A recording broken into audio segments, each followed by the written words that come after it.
প্রিয় ছাত্র ও ছাত্রীরা, তোমাদের সকলকে আরও একবার স্বাগত জানাই তোমাদের ইউটিউব চ্যানেল স্টাডি উইথ অয়নে। আর আমি অয়ন তোমাদের সাথে। আমার যে সমস্ত ছাত্রছাত্রীরা দশম শ্রেণীতে পড়ছো, আজকের ভিডিওটা তাদের জন্য। দশম শ্রেণীর ইতিহাসের সপ্তম অধ্যায় হলো বিংশ শতকের ভারতের নারী, ছাত্র ও প্রান্তিক জনগোষ্ঠীর আন্দোলন। এই সপ্তম অধ্যায় থেকে কোন কোন এমসিকিউগুলো এবং এসিকিউগুলো তোমরা খুব ভালোভাবে প্রস্তুত করবে, সেই নিয়ে আমাদের আজকের এই ভিডিও। তবে তার আগে তোমাদেরকে জানিয়ে দিই, এই অধ্যায়টা যেহেতু খুব বড় একটা অধ্যায়, এর এমসিকিউ বা এসিকিউ প্রচুর হয়। সেই কারণে আমরা এই অধ্যায়টাকে কয়েকটি বিভাগে ভাগ করে তোমাদেরকে এমসিকিউগুলো প্রোভাইড করব। তোমরা দেখো এবং সেই এমসিকিউগুলো খাতায় লিখে ভালোভাবে পড়ে নিও। তার কারণ আমি নিশ্চিতভাবে বলতে পারি, সেই এমসিকিউগুলো তোমরা পড়লে উপকৃত হবেই হবে। আজকে দেরি না করে আমরা দেখে নিই সপ্তম অধ্যায়ের এমসিকিউ। দশম শ্রেণীর সপ্তম অধ্যায় 20 শতকের ভারত, নারী, ছাত্র ও প্রান্তিক জনগোষ্ঠীর আন্দোলনের এমসিকিউ। প্রথমে আমি কতগুলো সাল দিয়েছি এবং সেই সালের উল্লেখযোগ্য কয়েকটা ঘটনা আমি তুলে দিয়েছি যে এই সময় কোন কোন আন্দোলন হয়েছিল। 1905 বঙ্গভঙ্গ বিরোধী আন্দোলন, 1920 অহিংস অসহযোগ আন্দোলন, 1930 আইন অমান্য আন্দোলন, 1942 ভারত ছাড়ো আন্দোলন। কে 1905 খ্রিস্টাব্দে বাংলাকে দুটি প্রদেশে ভাগ করে? উত্তর লর্ড কার্জন। বঙ্গভঙ্গ কার্যকর কবে হয়েছিল? 1905 খ্রিস্টাব্দে 16ই অক্টোবর। বঙ্গভঙ্গ বিরোধী আন্দোলনে কোন নারীরা নেতৃত্ব দিয়েছিলেন ও সক্রিয়ভাবে অংশগ্রহণ করেছিলেন? সরলা দেবী চৌধুরানী, গিরিবালা দেবী, কুমুদিনী মিত্র, কুমুদিনী বসু, হেমাঙ্গিনী দাস, লীলাবতী মিত্র, অবলা বসু, নির্মলা সরকার, গিরিজা সুন্দরী, দুকরিবালা দেবী, সরোজিনী দেবী, মনোরমা বসু, লাবণ্যপ্রভা দত্ত প্রমুখ। এগুলো দেখে তোমাদের মনে আসতে পারে যে দাদা এতগুলো নাম এমসিকিউতে কিভাবে? দেখো কেন এটা দিয়েছি, তার কারণ আমি তোমাদের টেকনিকটা বলে দিচ্ছি। ধরো প্রশ্ন এলো বঙ্গভঙ্গ বিরোধী আন্দোলনে সক্রিয় অংশগ্রহণ করেছিলেন বলে নিচে 4টে অপশান দিয়ে দিল, এবং সেই 4টে অপশানের মধ্যে যে নামটা সঠিক সেটা কিন্তু যে কটা অপশান আমি দিয়েছি তোমাদেরকে, যে কটা নাম আমি তোমাদেরকে লিখে দিয়েছি তার মধ্যে থেকে যে কোনো একটা নাম দিল। তাই আমি যদি একটা দুটো নাম লিখতাম তাহলে বাকি নাম তো বাদ পড়ে যেত, তখন তোমরা ব্যাপারটা ধরতেই পারতে না। তাই আমি যত নাম সম্ভব সব কটা নাম তোমাদের সামনে প্রেজেন্ট করে দিলাম। তারপরের প্রশ্ন, কার আহ্বানে সাড়া দিয়ে বাংলার নারীরা অরন্ধন ও উপবাস পালন করে? রামেন্দ্র সুন্দর ত্রিবেদীর আহ্বানে। কার আহ্বানে সারা বাংলার মানুষ রাখি বন্ধনে যোগদান করে? রবীন্দ্রনাথ ঠাকুর। সখী সমিতি কে স্থাপন করে? স্বর্ণকুমারী দেবী। লক্ষ্মীর ভাণ্ডার কে স্থাপন করে? সরলা দেবী চৌধুরানী। ভারত স্ত্রী মহামণ্ডল কে কবে স্থাপন করেন? সরলা দেবী চৌধুরানী 1911 খ্রিস্টাব্দে। ভারত স্ত্রী মহামণ্ডল প্রতিষ্ঠার উদ্দেশ্য কি? নারীদের একতা বৃদ্ধি করা। কবে প্রিন্স অফ ওয়েলস ভারত সফরে আসেন? 1921 খ্রিস্টাব্দে। নারী সত্যাগ্রহ সমিতিকে প্রতিষ্ঠা করেন? বাসন্তী দেবী। নারী কর্মমন্দির প্রতিষ্ঠা করেন কে? উর্মিলা দেবী 1921 খ্রিস্টাব্দে। চিত্তরঞ্জন দাসের স্ত্রীর নাম বাসন্তী দেবী, বোনের নাম উর্মিলা দেবী এবং ভাইজির নাম সুনীতি দেবী। এই 3টে নাম কিন্তু তোমরা মনে রাখবে। স্টিমার ধর্মঘট কবে হয়েছিল? কে নেতৃত্ব দেন? 1922 খ্রিস্টাব্দে নেলি সেনগুপ্তা। অহিংস অসহযোগ আন্দোলনে কোন কোন নারীরা সক্রিয় ভূমিকা পালন করেছিল? এখানেও দেখো অনেকজন নারীর কথা আমি লিখেছি। বাসন্তী দেবী, উর্মিলা দেবী, সরোজিনী নাইডু, অ্যানি বেসান্ত, হেমপ্রভা মজুমদার, জ্যোতির্ময়ী গঙ্গোপাধ্যায়, সরলাবালা দেবী, সরজুবালা সেন, ইন্দুমতী গুহ ঠাকুরতা, প্রভা চট্টোপাধ্যায়, স্নেহশীলা চৌধুরী, প্রফুল্ল কুমারী বসু প্রমুখ। কবে অসহযোগ আন্দোলন প্রত্যাহার করা হয়? 1922 খ্রিস্টাব্দে।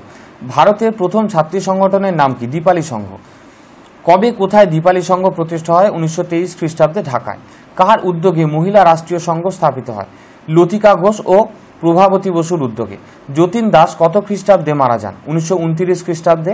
তিনি 64 দিন অনশন করেছিলেন। কোন কোন নারী আইন অমান্য আন্দোলনে যোগদান করে এই আন্দোলনের নেতৃত্ব দেন? কস্তুরবা গান্ধী, কমলা নেহেরু, সরোজিনী নাইডু, উর্মিলা দেবী, বাসন্তী দেবী, লীলা রায়, সরলাবালা দেবী, স্বরূপরানী নেহেরু প্রমুখরা। কোথায় নারী সত্যাগ্রহ সমিতি প্রতিষ্ঠিত হয়? উত্তর কলকাতায়। কার নেতৃত্বে পাঞ্জাবে নারী আন্দোলন শক্তিশালী হয়ে ওঠে? রাজকুমারী অমৃত কৌরের নেতৃত্বে। কে ভারতে বুলবুল নামে পরিচিত? সরোজিনী নাইডু। কে রাষ্ট্রীয় স্ত্রী সংঘ গঠন করেন? সরোজিনী নাইডু। কবে কোথায় ছাত্রী ভবন নির্মিত হয়? 1930 খ্রিস্টাব্দে কলকাতায়। ভারত ছাড়ো আন্দোলনে কোন কোন নারীরা অংশগ্রহণ করেছিলেন? সুচেতা কৃপালিনী, নন্দিতা কৃপালিনী, অরুণা আসাফ আলী, কনকলতা বড়ুয়া, ভোগেশ্বরী ফুকননী, মাতঙ্গিনী হাজরা, রানীচন্দ্র প্রমুখরা। কে গোপনে কংগ্রেসের বেতার কেন্দ্র পরিচালনা করেছিলেন? উষা মেহতা। কে মাত্র 13 বছর বয়সে ভারত ছাড়ো আন্দোলনে ঝাঁপিয়ে পড়েন?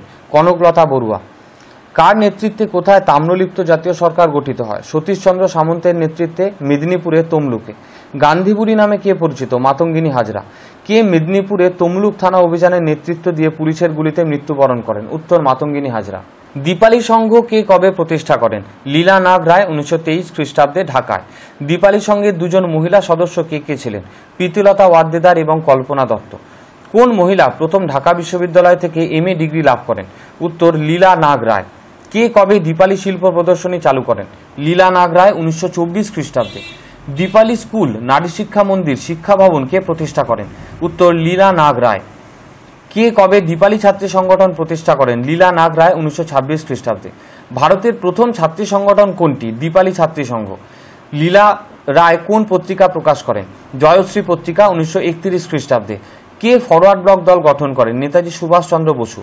কোন মহিলা বাংলার অন্যতম নির্বাচিত প্রতিনিধি হিসেবে ভারতীয় গণপরিষদে যোগ দিয়ে ভারতের সংবিধান রচনায় অংশ নিয়েছিলেন? লীলা নাগ রায়। কে ফুলতার ছদ্মনাম গ্রহণ করেছিলেন? প্রীতিলতা ওয়াদ্দেদার।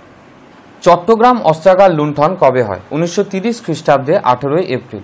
কোন নারী চট্টগ্রাম অস্ত্রাগার লুণ্ঠনে গুরুত্বপূর্ণ ভূমিকা পালন করেন? প্রীতিলতা ওয়াদ্দেদার। জালালাবাদ পাহাড়ের যুদ্ধ কবে হয়? কোন নারী অংশগ্রহণ করেন? 1930 খ্রিস্টাব্দে প্রীতিলতা ওয়াদ্দেদার। ধলঘাটের যুদ্ধ কবে হয়? কোন নারী অংশগ্রহণ করেন? 1932 খ্রিস্টাব্দে প্রীতিলতা ওয়াদ্দেদার। কার নেতৃত্বে একদল বিপ্লবী ইউরোপীয় ক্লাব আক্রমণ করেন? প্রীতিলতা ওয়াদ্দেদার। ধলঘাটের যুদ্ধের খবরটি কবে কি শিরোনামে আনন্দবাজার পত্রিকায় প্রকাশিত হয়েছিল? 1932 খ্রিস্টাব্দে 15 জুন চট্টগ্রামের সৈন্য ও বিপ্লবীদের সংঘর্ষ। ইন্ডিয়ান রিপাবলিকান আর্মিকে প্রতিষ্ঠা করেন? মাস্টারদা সূর্য সেন।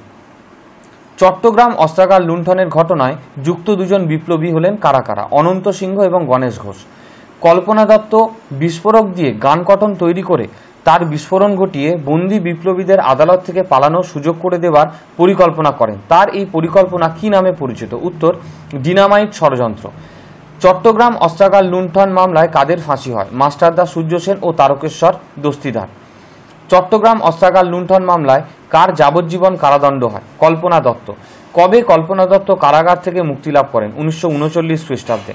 কবে কার সাথে কল্পনা দত্তের বিবাহ হয়? 1943 খ্রিস্টাব্দে PC যোশীর সঙ্গে। চট্টগ্রাম অভ্যুত্থান গ্রন্থটি কার লেখা? কল্পনা দত্ত। আজাদ হিন্দ ফৌজের নারী বাহিনী কি নামে পরিচিত? ঝাঁসি রানী ব্রিগেড বা ঝাঁসি বাহিনী। ঝাঁসি বাহিনীর নেতৃত্ব কে দেন? লক্ষ্মী স্বামীনাথন বা লক্ষ্মী সাইকেল। কে ক্যাপ্টেন লক্ষ্মী নামে পরিচিত?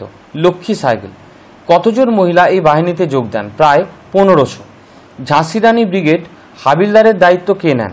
বেলা দত্ত। ঝাঁসি রানী ব্রিগেডের সাথে যুক্ত কয়েকজন নারী, তাদের নাম অরুণা গঙ্গোপাধ্যায়, করুণা মুখোপাধ্যায়, অঞ্জলি ঘোষ, মায়া বন্দ্যোপাধ্যায়, মমতা মেহতা প্রমুখ। ঝাঁসি রানী বাহিনীর সদস্যগণ কি নামে পরিচিত হতেন?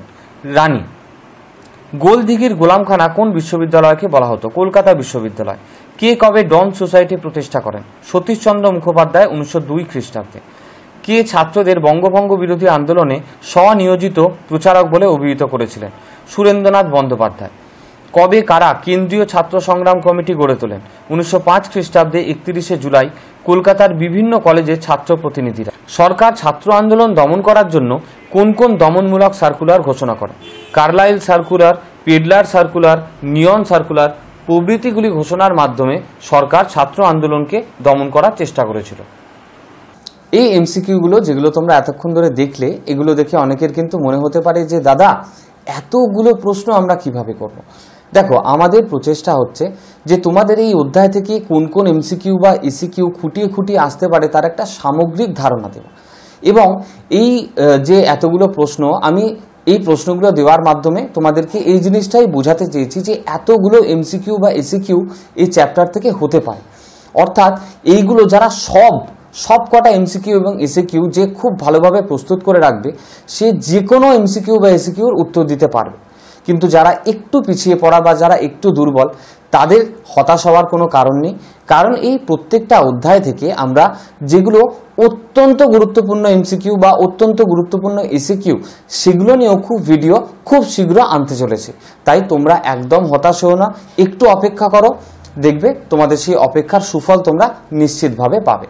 ভিডিওটা ভালো লেগে থাকলে অবশ্যই লাইক করো, বন্ধু বান্ধবদের সাথে প্রচুর শেয়ার করে দিও। আর এখনো যারা চ্যানেলটাকে সাবস্ক্রাইব করোনি, এইরকমই গুরুত্বপূর্ণ ভিডিও পাওয়ার জন্য কিন্তু অবশ্যই চ্যানেলটাকে সাবস্ক্রাইব করে পাশের বেল আইকনটা ক্লিক করে অল বাটনটা সিলেক্ট করে রেখো, যাতে পরবর্তী ভিডিওর নোটিফিকেশনটা তোমরা সবচেয়ে আগে পেয়ে যেতে পারো। আজকের জন্য এতটুকুই। তোমরা ভালো থাকো, সুস্থ থাকো, আর অবশ্যই মন দিয়ে পড়াশোনাটা চালিয়ে যাও।